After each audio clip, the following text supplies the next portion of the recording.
Hey everyone, welcome back to the channel. Today, we are tackling one of the most beloved bakery classics. The glorious, flaky, utterly irresistible Cheese Danish. Forget those dry, supermarket versions. We are making the real deal right here, from scratch. If you've ever felt intimidated by laminated dough or rich pastries, don't worry. I'm breaking down every single step to make this completely achievable, even if you're a beginner baker. We're going to achieve that perfect contrast.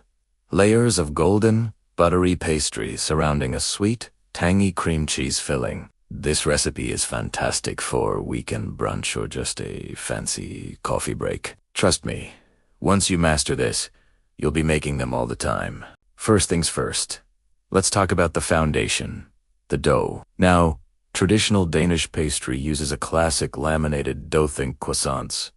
It takes time, patience, and chilling. To keep things manageable for home bakers, we are using a simplified, semi-homemade approach that still delivers incredible flakiness. Quality puff pastry sheets. You can certainly make your own puff pastry, but using store-bought cuts down our active time significantly while still giving us that signature buttery crunch. Make sure your puff pastry is completely thawed, but still very cold. If it gets too warm, those layers of butter will melt, and you'll lose your rise. While the dough stays chilly, let's mix up the star of the show, the cheese filling. This filling is super simple, but the key is balancing the flavors. You'll need 8 ounces of full-fat cream cheese, softened to room temperature. Don't skip the softening step.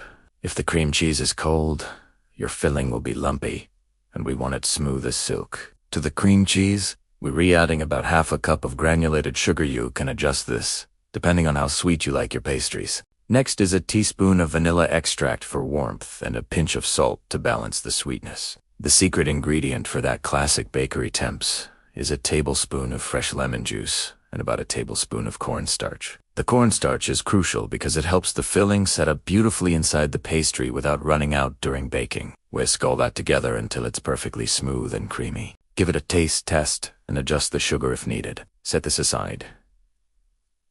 Now, let's move back to the dough. Lay out your thawed puff pastry sheet on a lightly floured surface. If you're using frozen sheets, they usually come folded. Gently unfold them. We want to roll the dough just slightly to even out the thickness and seal the seams, aiming for a rectangle about 10 by 12 inches. Once you have your rectangle, we need to cut it into individual squares. I like making 9 daniches from one sheet, so I cut the rectangle into 3 strips lengthwise and then 3 strips widthwise, giving me 9 equal 4-inch squares.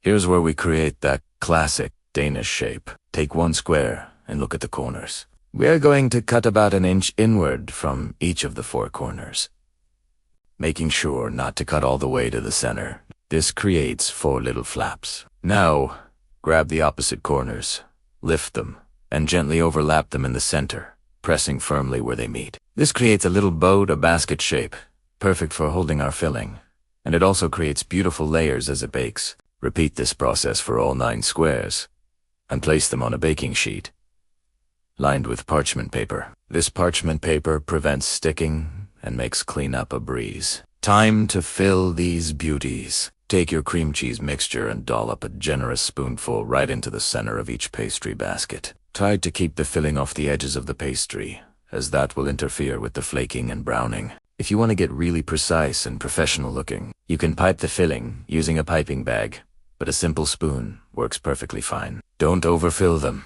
or the cheese will bubble out and burn on the sheet pan. To ensure our daniches come out golden and shiny, we need an egg wash. Whisk 1 large egg with a teaspoon of water until well combined. Using a pastry brush, lightly brush the exposed puff pastry edges. This egg wash is what gives the daniches that rich, appetizing color and beautiful sheen when they come out of the oven. Before baking, let the daniches chill for about 15 minutes in the fridge. This rest is super important because it allows the butter in the puff pastry to firm up again after all that handling, ensuring maximum lift and flakiness during baking. Preheat your oven to 400 degrees Fahrenheit, or about 200 degrees Celsius. Once the oven is hot, pop your chilled daniches in. They will bake for about 15 to 18 minutes. Keep a close eye on them. You want the pastry edges to be deeply golden brown and beautifully puffed, and the cream cheese filling should look set, maybe with slightly browned edges. Once they look perfect, pull them out and let them cool completely on the baking sheet. While they cool, let's mix up a simple vanilla glaze for the finishing touch. This is totally optional, but it adds that final layer of sweetness and shine that makes them look professionally made. You'll need about half a cup of powdered sugar and just a tablespoon or two of milk or heavy cream, plus a splash of vanilla extract. Whisk it until it's smooth and drizzly, not too thin, not too thick. Once the doneness are cool enough to handle, drizzle that glaze right over the top.